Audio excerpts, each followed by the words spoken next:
Hello, welcome to Cooking Fun with Anshika. Let's start cooking. Today we are going to make a very mazedar Dilli wale chole, that is chickpea curry. So let's quickly look into the ingredients. For chickpea, I had actually taken about 300 grams of dry chickpea, which I then boiled already, and I always make chickpea curry like a bit more in quantity because then I freeze it as well for the days I don't want to cook. So this is the recipe for about 200 grams of chickpea. I have taken good size about 6-7 tomatoes. I have taken about 6 medium-sized onions, a full bulb of garlic, a big piece of ginger because we are going to use 75% like grate the ginger, and the remaining we are going to cut into juliennes and add in garnish. I am using here a lemon to add some tanginess to my curry. You can use imli or amchur powder, and I'm going to make this dish like really spicy, so I've added like about 5 green chilies, but you can always tone it down based upon your taste. For dry spices, I've taken about 7 cloves, about 10 peppercorns, and 2 black cardamom, that is badi elaichi. And something that you really need for this curry is to have a good chana masala. You can use any brand of your choice. Chana masala is also called as chole masala. Guys, before we start cooking, I really wanted to show you something because it can come handy for a lot of you.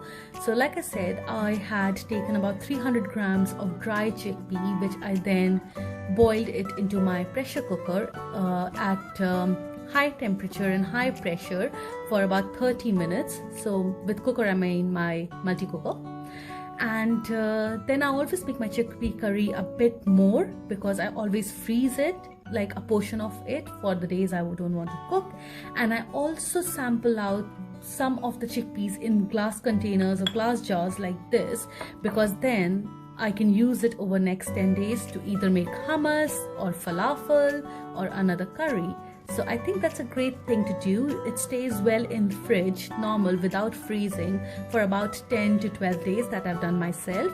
So you can just like sample out some small portions for making something else with your curry or your chickpea. So now let's get cooking.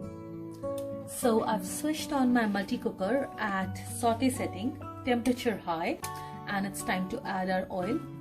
I'm using sunflower oil, and you can use any oil of your choice. This recipe will take a bit more oil as compared, so I'm adding about 5 tablespoons of oil here. Let it heat. So our oil is hot now, and it's time to add our dry spices. I'm going to add black cardamom pods, peppercorns, cloves. I'll also add 5 green cardamom pods, yeah, and a couple of bay leaves.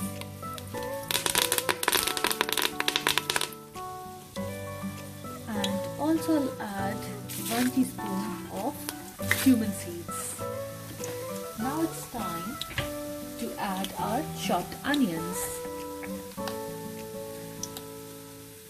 I have chopped everything in a hand blender.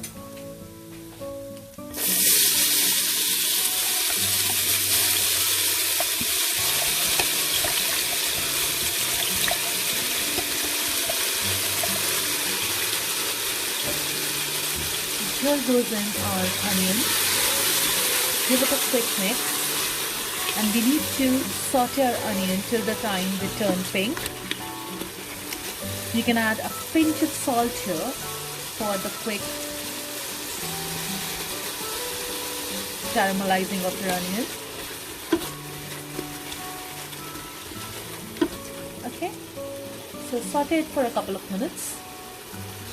So as our onion is now a little transparent, it's time to add our ginger, garlic, and green chilies. So I again blended all 3 of them together in the hand blender. So it's a mix of ginger, garlic, and green chilies. And we will give this a quick stir. Now we need to saute this masala really well, because that is something which is going to add a lot of flavor to our curry. Keep stirring. We need to keep stirring for at least 3 to 4 minutes for everything to really saute well and ooze out its flavor.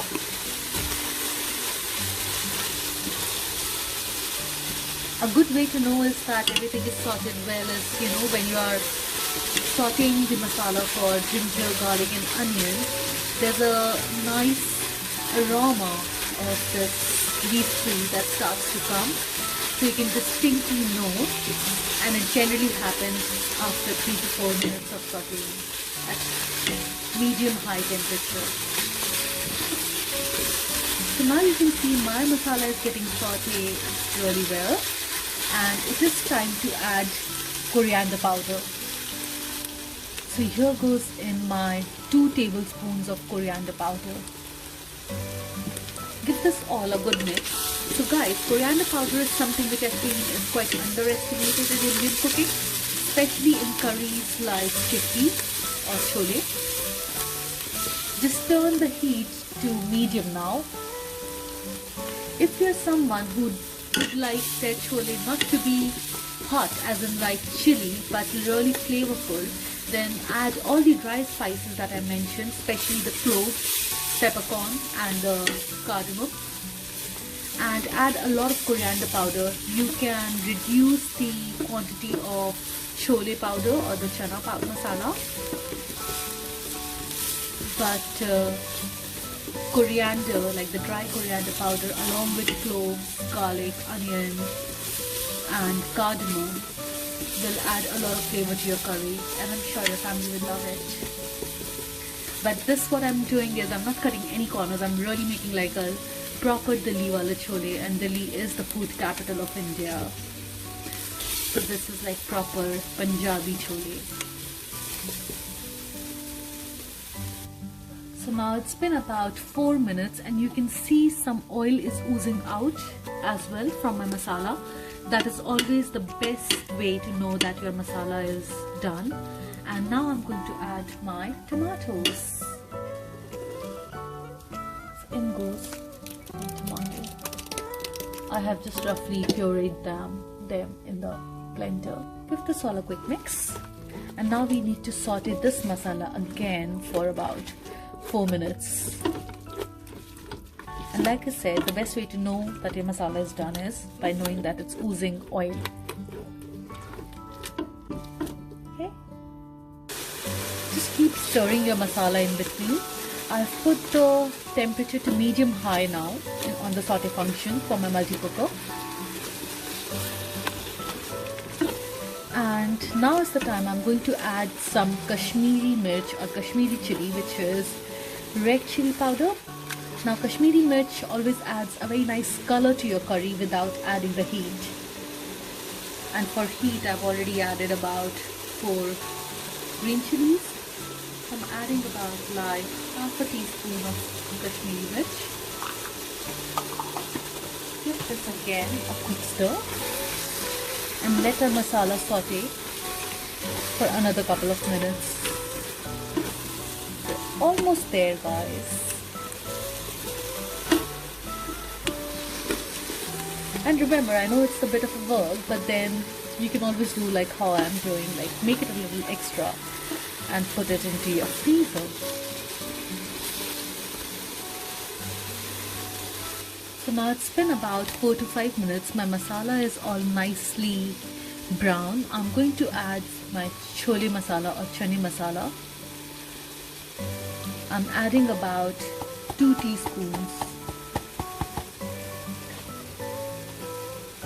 And I'll saute this with the entire masala once for it to ooze out all the nice fragrance and flavor. And then quickly add my chole and put everything to pressure boil.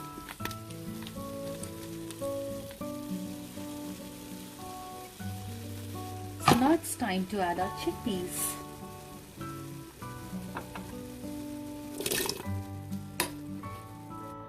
Another quick tip, if you want your chickpeas to look nice and brown like mine are, just when you're boiling them before, add 1 tea bag. It adds all the nice color. And guys, I mean, you don't have to like really use dry chickpeas. If you've got the store-bought chickpeas which are already boiled, you can save one step. So now all my chickpeas are in the pot. Give this all a quick stir, and it's time to add salt. It's already looking nice, isn't it? So I am going to add about half teaspoon of salt. Now is the time to add juice of your lime as well. So here goes in some lemon juice. I will also add 1 teaspoon of chaat masala. Like I said, I'm going to make it really Delhi-like. And add your juliennes. Give this all a good stir, and now is the time to close the lid and pressure cook for another 10 minutes. And then your chole will be ready.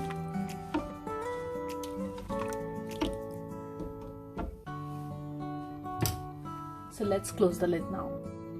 Hey guys, so when you're closing the lid, it's a great time to quickly taste your curry as well, because then you will know if there is like, as depending upon your taste, if there's like little less salt or you want more spices, it's the time to add whatever is remaining. But I have tried this recipe a zillion number of times and I can vouch for it. All my friends and family have always loved these chole, so you can believe on these measurements. But yeah, why not just taste your curry before you're closing the lid to make any adjustments as per your taste. So guys, it's been about 25 minutes, all the pressure is released. So let's check how our chole is looking.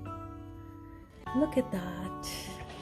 I guess you can see how nicely everything is cooked, because you can see the layer of oil now on top, and that is always a good sign that your curry is all done. Now just to finish our recipe with that perfect extra touch, I am going to add about half a teaspoon of garam masala. This is just going to add nice fragrance, and garnish with some coriander. Give your curry a good stir, and your chole is ready.